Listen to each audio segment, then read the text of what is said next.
What's going on, everyone? It's Adam and Craig with Grandstand Golf. This is our tournament preview for the 2021 Masters.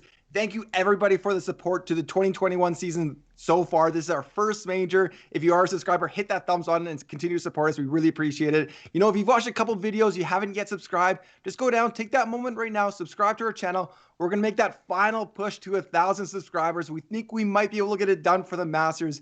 All that support, we really, really appreciate. Craig, this is our rapid fire tournament preview. We've done a couple of those 2-hour-long ones. We did the A to Z player guide. We did the players or the picks, previews, and predictions. This is rapid fire.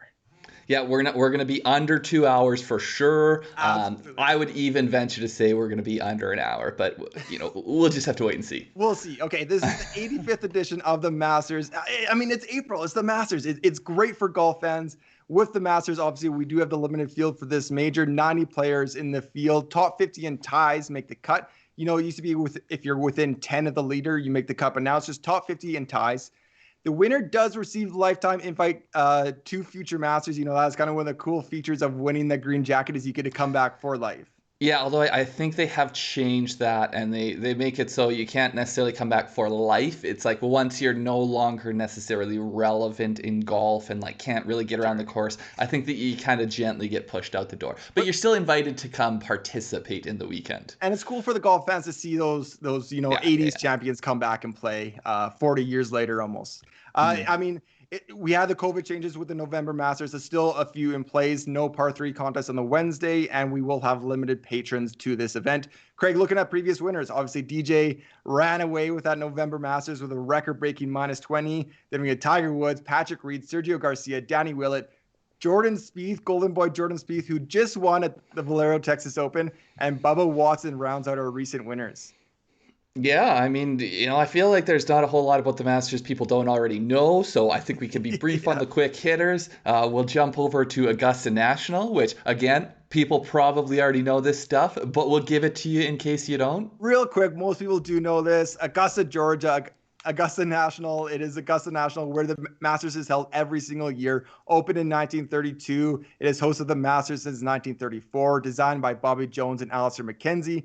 Alistair McKenzie, if you don't know him, he's one of the most famous golf architects of all time. He has designed Royal Melbourne as well as Cypress Point and, of course, Augusta National. So, I mean, we all know this course pretty well. Plus 72, 77. Interesting guy. I mean, a physician.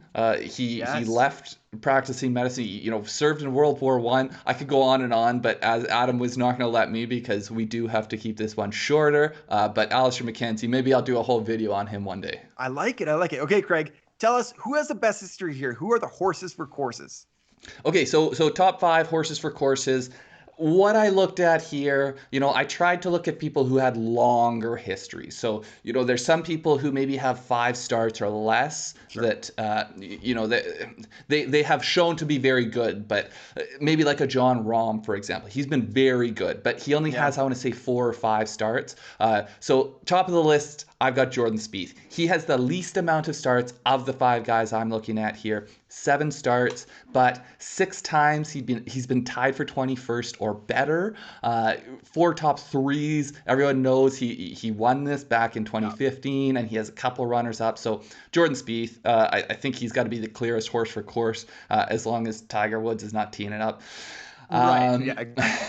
So next up, DJ Dustin Johnson, 10 starts. He's got 5 straight top 10s coming in. Now that is not 5 straight tournaments with top 10s because everyone, or as you may or may not know, he had to miss. It was I believe 2017 when he had to miss after falling down the stairs when he was number 1 in the world.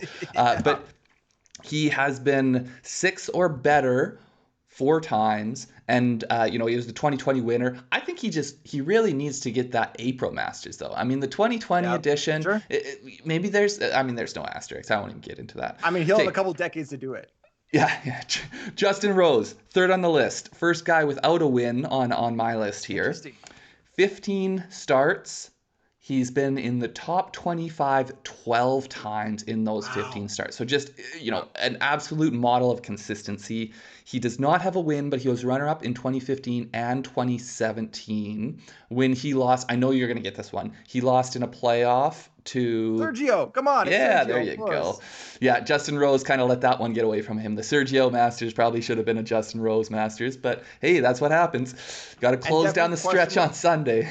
yeah, question marks about his health this year. So let's see how that Yeah, for sure. history translates. Hopefully Yeah. he is able to come out here and compete. Next up, Rory. Rory and the Masters. I mean, a whole novel could be written on this one. He's got 12 starts, top 10 in 6 of his last 7 starts. His potentially his best showing through 3 rounds is not one we talk about because that was 2011 when he shot an 80 on the closing day. But things are getting better, I think, at the Masters for Rory, and it's just a matter of time. I think we all hope until we see him break through. Last up, Lee Westwood, 19 career starts. He has a career strokes gain average of almost 2. He's got 1.94 strokes gained per round over 19 starts, so 19 tournaments of the Masters. From 2008 to 2016, he was top 11 in 7 of 9. So he was just, he's been peppering this leaderboard for a long time. His overall averages are up there for people who, maybe have 4 or 5 starts. So it's just a model of consistency, and he is playing the best golf we've seen him play in some time. So an interesting horse for course there. Absolutely. I think that's a pretty controversial list, Craig. If you think so as well, leave it in the comments. Who should be on that list? There's 3 non-winners in that list. I can't believe kind of how you structured that. But hey, it's your list to make. It's my list. I get to make it how I want. Yeah, you got something to say it below. For sure. There's a few names that I think deserve to be on that list. Some former winners. But hey, you let us know. All right, next up, what do you got? I'm going to talk about the guys coming in hot, coming in good recent form. I was making this on Sunday as the Valero, Texas was unfolding. Jordan Spieth is number 1. He was number 1 even before the win, but he got that win at the Texas Open. Prior to that, Craig, 5 top 15s in his previous 6 tournaments. Like, he's just been playing really well. Just real quick, I want to qualify. This is for them. So these are people you're talking about for how they have, for Jordan Spieth, he is playing very well. It doesn't necessarily mean you think he is playing the best golf of anyone in the world. Of anyone, DJ's not on here. Those guys, JT's not on here. There's a few guys that, Bryson's not on here. And hey, maybe there's some comments below that you need to make for me, but I'm going to tell you This is more like momentum. Momentum for sure. That includes for Jordan Spieth a T3 at the Pebble Beach, 4th place at Waste Management, and 4th place at Arnold Palmer. So he's just collecting those top 5s. Now has that win. Number 2, Scottie Scheffler, number 2 at the Dell Match Play as well. But prior to that, he did miss a cut for the Players. That was I was going to move him down the list, but a lot of people missed the cut at the Players. Mm-hmm. One missed cut, doesn't disqualify you. Before that, he was 5th at the WGC at Concession, 7th at Waste Management, 3 top 7s in his last 4 tournaments. So not just kind of top 20s, top 7s in his last 4 tournaments. That's really, really good. Now, model of consistency is Matt Fitzpatrick. Don't call me Matthew Fitzpatrick. Don't call him Matthew.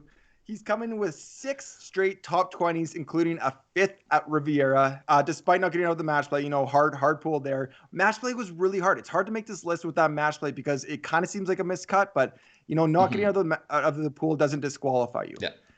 Next up, Jon Rahm. This is a guy, he might be the highest ranked of all these guys on the list. This might be the best golfer of all these guys on the list, but he's just playing so well this season. He doesn't have a win, but he has 7 top 10s in 9 tournaments. He's going to pop soon. If it's not at Augusta, it's going to be soon. 7 top 10s in the last 9 tournaments. And I would say with Jon Rahm too, there's like life things. Like I would have him at number 1 on this list. He's winning in life right now. Yeah, for sure. Number 5. So I left off Bryson. I left off Paul Casey. I left off Billy Horschel. This is a little controversial, but like you said, this is for them. Matt Kuchar out of nowhere in the match play came out, got 3rd at the match play, did really well there. He was, when I was writing this note, he's currently in the top 10 at the Valero Texas Open. Matt Kuchar, just out of nowhere for this PGA season, has come back. And of course that he has played really well over his career. So Matt Kuchar comes in at number 5. Yeah, I was a little bit surprised with Kuchar. I thought it was just going to be we saw a flash at the match play with a form that really suits his game. But he played well at the Texas Open. So I think that is a very, very interesting one to have on there. Okay, I am up again here. I'm going with our first look projections, the Grandstand Golf model. So if this is your first time watching, essentially what we do is we look at strokes gained in every year of the Masters over the last 10 years, all of the players for the previous year and a half, 2 years going into that tournament, how that predicted the outcomes in that tournament. So, and then what we do, we use that as the baseline and we apply that to everyone going in this year. So it's sort of like a long-term form. Who do we predict is going to do well based on long-term form? And interestingly, you were telling me that some tournaments seem to be more predictive than others. And this one, Craig. Yeah, so this one is very predictive. Some courses you could essentially throw a dart at the wall and see whoever it lands on. But this one does seem to show a higher correlation. The strokes gain stats coming in are more predictive of success than at other courses. So top of the list, Justin Thomas. I don't think we need to go much more in depth on that one. He's been playing really good golf for quite a while now, and approach play. His putter has been better now. We saw him struggle with the putter a little bit last summer, but his putter's gotten better. So he is nipping at his heels, though. Xander Schauffele. Yeah. Xander's game is very complete. He does everything.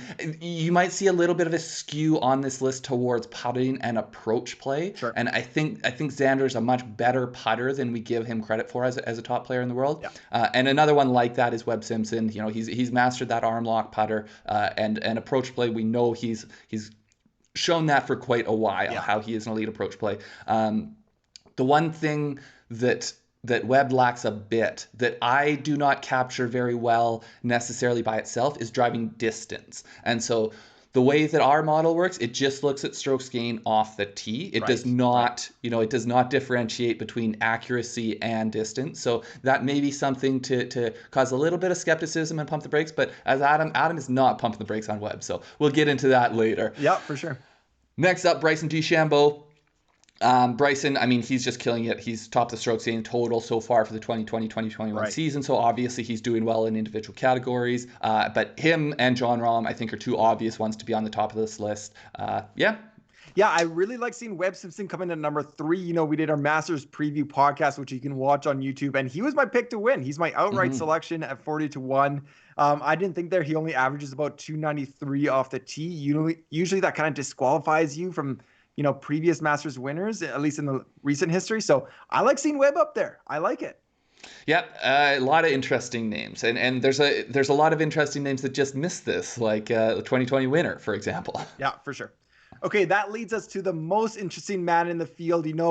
Maybe a couple hours ago this might have changed with Jordan Spieth winning the Texas Open, but I'm picking Jon Rahm because up until Sunday, we didn't know if Jon Rahm was going to be in the Masters. He had the baby watch. So the last point there, he did welcome his baby boy, Koepka. I'm not sure exactly. Koepka? Yeah, I don't think it's Brooks Koepka. I think it's Koepka, but I'm not entirely sure. I don't think he named him after Brooks. I'm not sure. But I don't think so. On April 3rd, so he will for sure be in the Masters. And why do I like Jon Rahm? So, I think he should have been on your horses or courses. His record at Augusta is outstanding. 4 appearances, T27, 4th, T9th, T7th. His strokes gain total average per round is 2.71. That's top 5 all time. All time, he's one of the best players to get at Augusta. Yeah. I think a green jacket is coming. It might not be this year, but he really plays well at this course. And then finally, kind of as you talked about with the Grandstand Golf model, his season has been really outstanding. 11 tournaments played, 10 top 25s, 7 top 10s. He's second in the PGA in strokes gained tee to green at plus 1.67. Just a really, really, really solid season without that win yet. Yeah, and I think one of the things at this, the calendar year change from 2020 to 2021, he went through the equipment change. He moved from TaylorMade to Callaway, and a lot of people sort of anticipated he might struggle for a little bit, but he has continued on fairly unfazed by that. I think there might have been a hiccup for maybe a couple holes at the start of one round or something. Yeah. But he seems to have taken it in stride and is playing great golf. Yeah, exactly. And finally, Craig, it's time for a way too early weather forecast. But I mean, I got to sound it's relevant this week. Here. Yeah, it is relevant this week. For Thursday, Friday, Saturday, we got the thunderstorms. This could all change really quickly. But as golf fans, I think we all need to be a little bit prepared for delays, stoppage mid-round. I don't know what exactly. There is rain, it looks like, throughout the week. So firm and fast, which is, what everyone's been saying this year is going to play like. Maybe it's not that firm and fast. Although we know with Augusta, they can suck that air out of those Yeah, greens they can quick. suck the moisture out of there. But that also could be, if they sort of anticipated that they may have some precipitation, they might be making it even firmer so that if precipitation comes, they've already sort of accounted for that, and the course can take some of that up. But no, very interesting. I think it's something to keep an eye on if you're planning to skip work on Thursday or Friday. Maybe keep a little bit of flexibility in the schedule. Yeah, exactly. Maybe just work from home, we'll call it. Maybe keep next Monday open just in case. Yeah, exactly. Well, thank you everybody for watching. That is our Masters 2021 tournament preview. As you said, we have a ton of Masters content, so make sure to subscribe to our channel and hit that thumbs up button. Craig, anything to add here before we sign off? No, looking forward to it. See you guys in the next one. Yeah, see ya.